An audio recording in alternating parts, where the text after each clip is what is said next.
Svoj glas podpore novemu zakonu o obratovanju trgovin, ki naj bi bile ob nedeljah in praznikih zaprte, je bilo sprva moč oddati samo na spletni strani.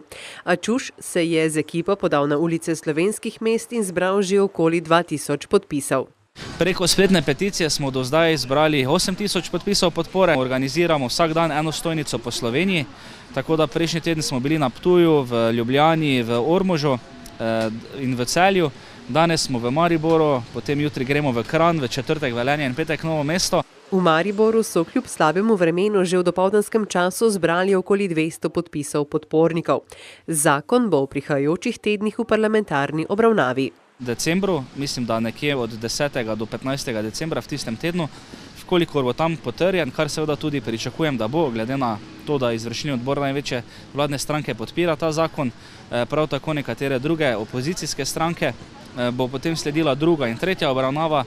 To bi se lahko zgodilo že v mesecu januarju in vkolikor bi se to zgodilo, bi lahko zakon z nekimi seveda birokratskimi ovirami, ki so seveda uradna objava v uradnem listu in tako naprej, pričakujem, da bi zakon začel veljati s 1. februarjem ali pa 1. marcem naslednje leto. Če pa se socialni partnerji in sindikati z omenjenim zakonom ne bodo strinjali, jim Čuš odgovarja.